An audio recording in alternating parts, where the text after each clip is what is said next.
So you're ready to start your own business. You've got a solid business plan and a concept or a product that can't miss. All you need is the money to make it happen. Serial entrepreneur Cristian Ossa joins us today with some insight on how to and how not to go get it. Thanks for joining us today, Cristian. Thank you very much for having me. That is the quintessential question. How do we get the money? Sure. And, people normally, we hear family, friends first. Right. You might luck out and get a loan at a bank, but let's talk about real investment money. Okay. Angel investors, venture Sure. groups, that kind of thing. Where does an investor, where does a person who needs money go to first? Sure. Well, let's take a step back first. So I think the first thing that a lot of entrepreneurs need to realize is in today's economy, it's actually the easiest time and the easiest it's ever been to get money. You've got investors out there that are looking to invest. You've got people that are tired of the stock market, so they want to put money to work for themselves. So you as an entrepreneur going out there, it's a great opportunity to get your business plan out there. Now, what you want to do is you want to make sure you target the right group for the right business plan. Sure. Angel groups are very organized now. So if you go on Google and you're looking for an angel group in Central Jersey, you literally type it in and they'll give you the list. Now, these groups, there are groups that specialize in certain industries, correct? Correct. Some are certain industries, some are open. So part of it is before you go, you have to do your homework. For example, one of the groups I belong to, Delaware Crossing, we look for technology-related ideas. So if you're coming at us with a retail idea and you get rejected, you might think, oh, my idea is awful. You went to the wrong place. Right. There's some that are targeted towards women entrepreneurs, right? Some targeted towards Latino entrepreneurs, and they're looking to invest in those types of organizations. So I think the first step you have to do is find the right place to go. Do the homework. Do the homework. Let's just separate what angel groups are versus VC groups. Right. Well, when I started this, let's say, mid-90s, there was a definite distinction. I would argue that today, the lines have gotten a little blurry. Back in the day, when you wanted to find an angel investor, you would call your lawyer, accountant, and you say, do you have a rich friend? Now, they're organized in groups. So when you go pitch to an angel group, you're pitching to 50 people at one shot, which means if each one of them invests even a small amount of money, you can easily raise $1 million right there.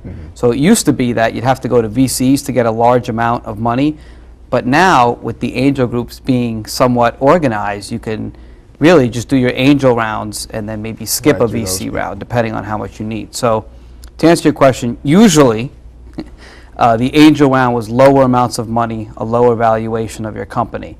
As you moved up and your company started to get more sales, you're looking at 50, maybe $100 million valuation. Then you would go for the institutional or venture money. Right.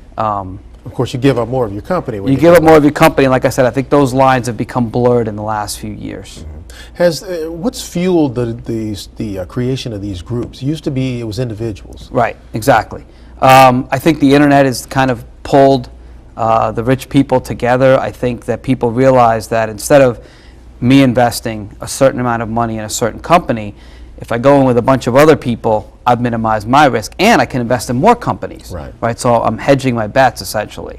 Now let's talk about what an entrepreneur wants to hear. I come to you with an idea. What do you want to hear and what don't you want to hear?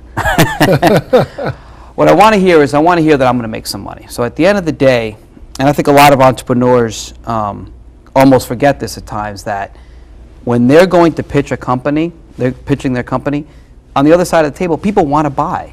So it's not like you're selling or you're begging for money or anything. No, there's people that are looking to invest in you.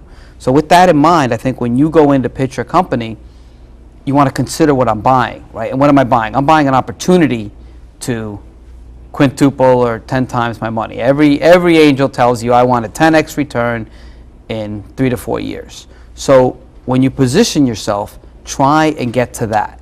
Say, hey, my company's worth $1 million today, and in 5 years it's going to be worth $15 million, or in 3 years it's going to be worth $10 million. And you can join me and make some money. Join me and make some money. And that, at the end of the day, that's what it's about. I don't mean to be cold, and there are other factors involved in investing, but at the end of the day, I want to come in and I want to put my money to work. What's the red flag? If you're sitting on the other side of that table, what says, no, I'm not going to do that one? It's funny. And now that I sit at a lot of these angel meetings, people walk out of the room. It's the weirdest thing sometimes. One angel at another meeting said he didn't like the guy's suit, and that was it. That angel was out, but other angels weren't, so that was good. But I think if you lie, obviously, I think a certain amount of exaggeration is expected, but a flat-out lie, you're going to get caught in the due diligence process. I think if you don't have the right market size, if you don't have the right growth, so there's some tremendously great companies out there. So you might have a business and you're making $250,000 a year and you're happy, that's great money, you get to lead your own life, be your own boss. You might not be a good investment opportunity, and that's okay. Run your company, have a great time, don't worry about investment. So I think a lot of the things that know it's the opportunity, the big upswing isn't there for a lot of investors. Right. I think a lie is going to shoot you in the foot right away.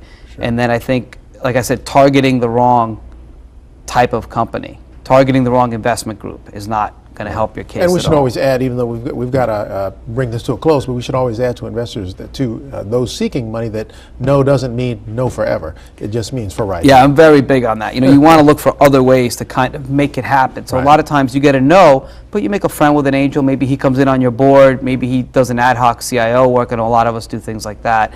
And then 6 months later, oh, we're back, and now we've repositioned or pivot. Shot. Now it's called. We've repivoted the company, and now we're good. Ready to go. Cristian Ossa, a pleasure. Thank you very much for having me. Again and talk more about getting that money. Thank you. Thanks.